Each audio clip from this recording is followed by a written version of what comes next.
Blank. Mine is blank. What's going on, bro? Let's go. Did we look at the camera or we just kind of? We can do it however you want to, man. You look at me, look at the camera, a little distraction on the TV, whatever that is anyway. Gotcha. But yeah, we live though. Welcome back to another episode of the Fire Never Dies podcast, where no candle loses its flame by lighting another. Today I have with me Jeff Tarver. He's like 6'4", and I ain't know until he got to the door. How you doing, bro? I'm doing pretty good, man. How you doing? I'm good, man. I'm good. It's good to meet you. Likewise. Relationships. It's a ringing theme on the podcast. Relationships. I met Jeff today in person, but we met on a Zoom call a couple years ago, ran by my homeboy Brandon Brown and the APM group. Relationships are great because it's another free throw for me to practice. That's kind of what this is, really. I'm just practicing this whole interview stuff. So, Jeff, what do you do? By trade, I'm a criminal justice professor at Middle Georgia State University. Outside of that, I also run an organization called L.I.F.E, where we mentor kids through sports and other activities. So that's my big thing, man, being able to mentor and reach out to, that generation that's coming after us in order to kind of motivate them and mentor them into being the best version of themselves. Yeah. I love that. Because that's one of the main reasons why I've gotten into this podcasting space. It's one of the main reasons that the Fire Never Dies is the brand name that I chose. It's really, I don't know, I think like God just like threw it at me and just ran with it. How did you come up with L.I.F.E? It's actually an acronym, and it stands for Leading and Inspiring Through Fellowship and Education. Okay. So, yeah, just something that we came up with over the years. Like when I first started the organization, I started in Hawkinsville, Georgia, and it was called the Hawkinsville Hoop League. What year was this? This was in 2012. Okay. So as I wanted to grow, of course, if I wanted to do my program in other, areas, other cities, other counties, other countries, I needed a name that was, more generic. So I wanted to come up with something that, meant something to me, and also, dealt with life skills. So we wanted to use the word life. So we just broke it up and made each letter stand for something. How long did it take to think of a word for each letter? Not long. Actually, a night. Oh, okay. Yeah, it didn't take some long people at all, like sometimes it's like I be trying to think of acronyms sometimes just to remember certain stuff. Right. And I don't know, sometimes it'd be like I'm like there's no way I'm gonna remember it, so I end up forgetting anyway. So you've been at it for about 10 years. 10 years into the space of coaching and mentoring. What is one of the biggest lessons you have learned personally from it? Man, one of the biggest lessons that I've learned over the last 10 years is everyone gets it in their own time, right?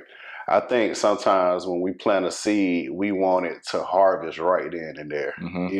We give a kid some information and say, hey, man, the way you living is going to take you this route. Or the way you're doing is, it's going to end up, you're going to end up in this situation. But oftentimes, man, it takes time for them to get it. And it might take years. And, you kind of watching that train wreck in slow motion. And then they might get it right before they collide. And, one thing I had to learn was, there's seasons for everything. You know what I'm saying? And you plant a seed, in one season, it might not harvest for, 2 or 3 more seasons. Yeah. And another thing I learned was everyone operates in different levels. You know what I'm saying? I think a lot of times when you're in that mentoring space, you want everybody to shoot for the stars. And you want everybody to, but everybody's not necessarily meant to go that high. Right. You know what I'm saying? Some people only meant to go to level 3. Some people only meant to go to level 5. Some people, might go beyond 10 or 20. So you have to figure out, that everyone isn't necessarily supposed to, go to the highest level. Isn't that unfortunate though?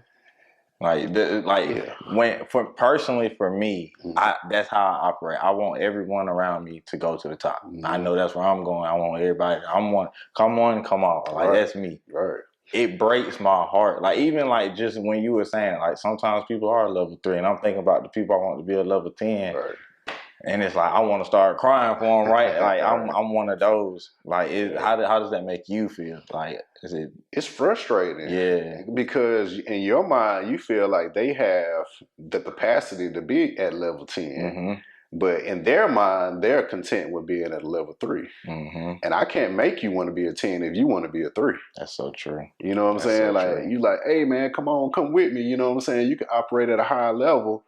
But in their mind space, it's like, well, I'm cool with just being at 3. Yeah. You know, I'm cool with making, $30,000, $40,000, $50,000 a year. That's all I want for myself. And I can't make you want something that you don't want. So if you're cool and you're content with operating at 4 or 5, as long as you're doing 4 or 5 at a high level, hey, more power to you. But for them dogs, the one that want to be 10, those are the ones who are going to resonate with what you're saying because they hungry, they want it. I'll give you an example. We was at Thanksgiving dinner a few weeks ago, and one of my cousins, he's one of the ones that's just a dog. Like he always trying to figure out new ways to make money, maximize his time, real estate. He got his hand in a lot of stuff. And he's trying to mentor one of my other cousins who's like, man, I'm cool just working a 9 to 5. Yeah. And you can try to see he's trying to hammer it to him, and he just not. And I'm just sitting there watching him go back and forth, like. And I wanted to tell him, I said, he ain't there yet. You know what I'm saying? Like he might get there later, but right now he's good where he is, and ain't nothing you gonna say right now to him to make him wanna. You know what I'm saying? Do what you want him to do. That's a fact. So you gotta, people get stuff in their own time, man. You can't really force this thing on people. Like you said, some people aren't necessarily meant to go at that high level, or they might not necessarily have the aspirations of operating on a global scale or operating at a high, a statewide type of, you know what I'm saying? Some people are cool with just being in Warner Robins. You know what I'm saying? There's nothing wrong with that. You know what I'm saying? Because we need people, to operate in these spaces. So I think God, puts things in people, you know what I'm saying, according to their want, you know what I'm saying, according to whatever it is that they want to do. You know what I'm saying? The ones that he wants to operate at a global level or at a higher level, he speaks to those people as well. So I think we just got to let people be who they are. You know what I'm saying? And mentor them to be, or to operate at their level, or to maximize their potential. Whatever that level is, whatever that potential is. If you're only supposed to be a 5, I want you to be a great 5. You know what I'm saying? But you can't have the potential, or you can't, how do I put this? If you have the potential to be a 10, don't be a 2. You know what I'm saying? Because some people, they just operate way below their means, you know what I'm saying? Or way below their potential. So just figuring out what people are in life, man, that's a skill that I've acquired over time. You can't really push stuff on people. You can't really push stuff on kids. You mentor them and say, hey, man, what you're doing is, I just want to let you know the route that you're going, this is where it's going to end up. And you can tell. Well, go ahead. You know what I'm saying? You can tell if they absorbing the information. Yeah, you see it. Sometimes you can tell it go on one end out the other one. And you can't, in due time, you'll get it. You know what I'm saying? But I like a lot of times we just kind of, we get to yelling and raising our voices, and you ain't gonna get. They'll get it in due time. Unfortunately, some just have to learn the hard way, and it just is what it is. But I just think sometimes we really try to, force stuff on people that they're not willing to receive, and once they're willing to receive it, that's when they're able to go to that next dimension. I think of it like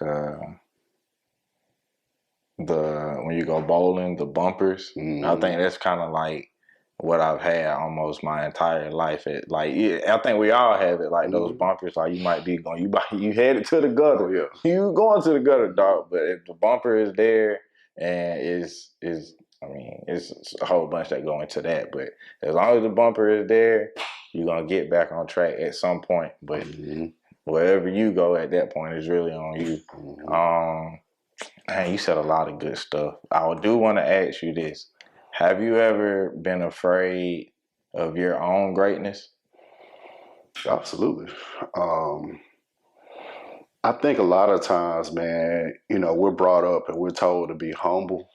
You know what I'm saying? And I think some people take humble to a fault to where you don't really want to let your light shine. Yeah. You know what I'm saying? You always want to kind of be low key, or somebody tell you, man, you're doing a great job. Yeah, I'm all right. You know what I'm saying? You good at, yeah, I'm all right. You know what I'm saying? So I have, man. And, over time, I'm like, man, I feel like I got more. I feel like I got more in the tank. But I think a lot of times we just, we get so caught up on, not wanting to be or look arrogant to a certain degree that you kind of dim your own light. But over time, man, I felt like, okay, I can really take this thing to another level. You know what I'm saying? If I really put my all into it. But yeah, man, I definitely have been afraid because, you're not just living for you. Because I have 2 children too. So, I ran into a lot of conflict with putting all of my time and effort and energy into my program and things of that nature, where, you have a child at home. Sometimes they might feel like you putting more into this than you are into your own child. So you don't want to make it seem like, you're neglecting your child when you're putting all your effort and energy into this other program, helping these other kids. So it's a conflict where you want to kind of, have some type of balance. And some people don't really understand that calling that you have on your life, to where you're doing what God told you to do. Right. And they're thinking about, well, what about me? Or what about us over here? And you're like, in your mind, you're like, I'm not trying to neglect my responsibilities over here, but I feel like I'm doing what God told me to do. And they won't understand it because God didn't put it on them. You know what I'm saying? So you gotta, you kind of gotta maintain some type of balance to a certain degree, to where, the other people that rely on you and things of that nature don't necessarily feel like you putting all your effort and energy into something else, as opposed to doing your due diligence with them as well. So it's a balancing act sometimes. It is. Before I ask you this next question, I did remember that I didn't start the timer on my watch. This is very ghetto, but I don't want to miss none of this. We are recording. Oh, okay. I was like, where the timer at? I'm gonna just cut this out. But yeah, oh man, this finna get real good. Okay, timer 13. All right. Yeah. We working around things. We're doing the best we can with what we got at the time that we doing things, but the things that we got and all of that good stuff. You said you had you're balancing family, fatherhood, and mentoring. That I can see how that is very difficult. I also have 2 kids. It has caused issues in the past.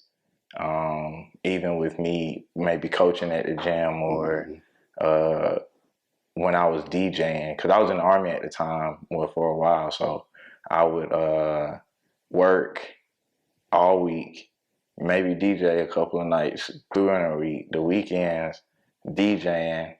And it's kind of like, I definitely understand what you're saying. What do you do? What is your best practices for keeping a rhythm? Because I don't really say balance too much, but rhythm, keeping a rhythm of family, business, and personal life as well. Because you got to give yourself time for Absolutely. sure. Using a calendar. I'm terrible at that, so I'm listening. I had to get better at managing my time, maximizing my time, planning around the things that are most important for you. So, if working out is something that you need to do every day, that's on the calendar. You got to work around that. Your kids, even if it's, one night a week, this one night a week is for my kids, spending quality time with them. Where I'm not checking my phone, I ain't doing, I ain't on social media, stuff like that. So, one night a week or 2 nights a week, or, when they get home from school or whatever, from 4 to 5 o'clock, I'm working on homework, and nothing, can get in the way of that. So you kind of schedule your time around the stuff that's most important. So if somebody say, hey, we want you to come and do this at this certain time, you like, nah, man, this is the time that I have scheduled for my kids. And of course, it's always exceptions if something that's real important. And yeah, but you try to work around, what I'm saying, the thing that's most important, as opposed to everything else working around DJing or whatever else. You try to fit everything else around, the stuff that you feel like, is important to you. So just try to maximize your time, man. That's the best thing, man. And most times people don't understand, you chasing something, you know what I'm saying? You got that fire in you, and know what I'm never saying? dies. And it never dies. So, they understand, but you got to be intentional about, the time that you do spend, and making sure that it's quality time, you know what I'm saying? I'm just processing that. Like, we're gonna let y'all even process that too, because it is like I looked at the numbers on who watches and all of that, and to my surprise, because for a long time it was women, so okay, cool. But now with the YouTube, it's mostly been men. How old are you? I'm 37. Men probably between 25 and 42 ish. Like, so yeah, I know what you're saying. Probably is resonating with a lot of them. I do want to ask you about L.I.F.E, because y'all, like you did say, some people are they're good with just being local in Warner Robins or wherever you may be, but being local, and that comes with I think a mindset barrier. Because it's our environment that pretty much produces what we're going to be. You have taken L.I.F.E overseas, so you're not just a local coach, mentor. You actually have a program that does global work. Can you tell me about that? Yeah, man. So when I initially started L.I.F.E,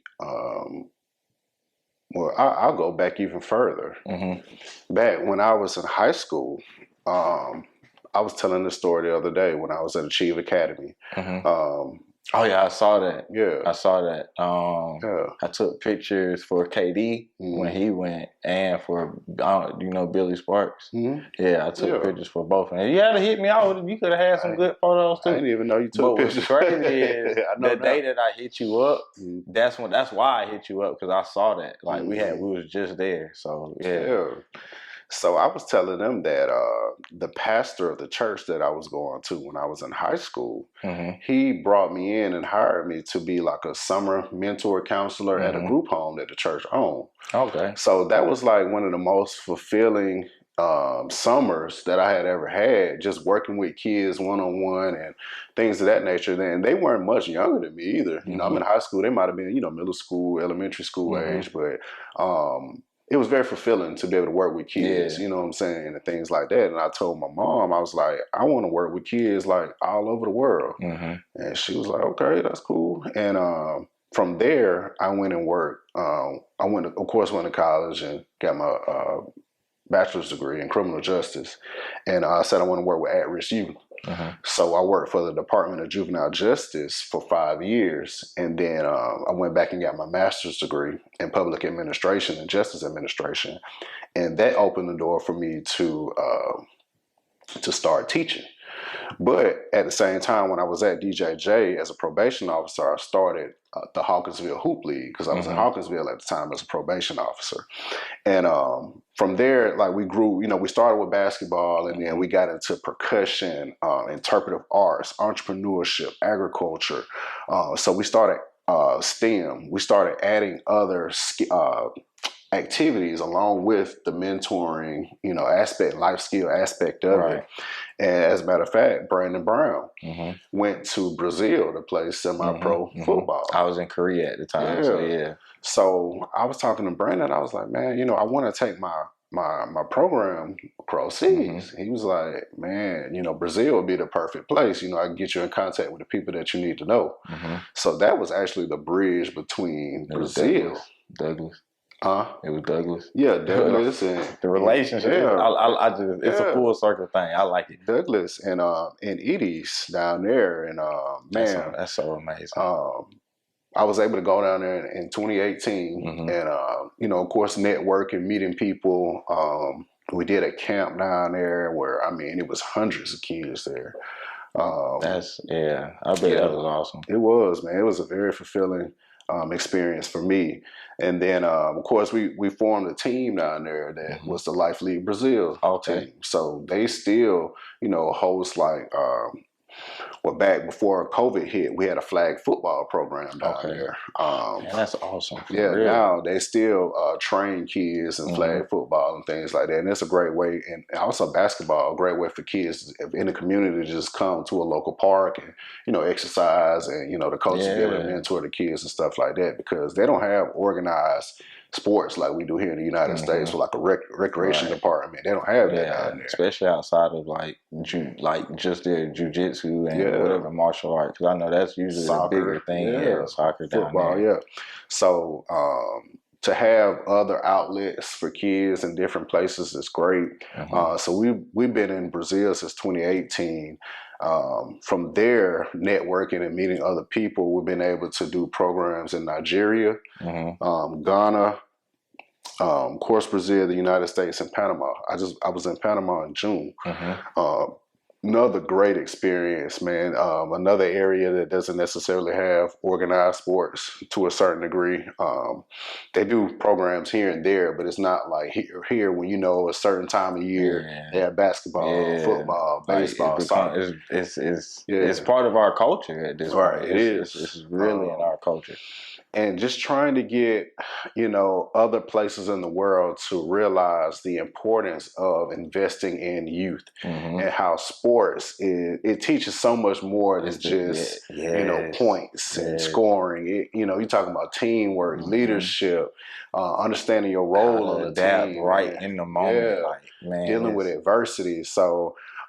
We've been so blessed, man, to be able to do work in 5 different countries, man. My goal is to hit 6 continents, and I'm halfway there. We're going to keep on going, man. I'm going to hit Europe, Asia, and Australia, and, that'll be it, man. But it's been one of the most fulfilling things in my life, man, to be able to pour into and mentor kids in other countries that speak different languages, man. It's a feeling that you can't really explain, man, because you feel like, you're doing what was placed on your heart to do. You know what I'm saying? And when you in those rooms, like I've been in rooms with, high level politicians in other countries. I was just sitting there in that moment. I'm like, damn, I'm here. You know what I'm saying? Like, the stuff that I said I was going to do, 20 years ago, like I'm in this room right now, and it's crazy, man. But a lot of obstacles, were put in the way, man. So to actually be there in that moment, it's a feeling that you can't really describe, man. That's awesome. Man, that is amazing.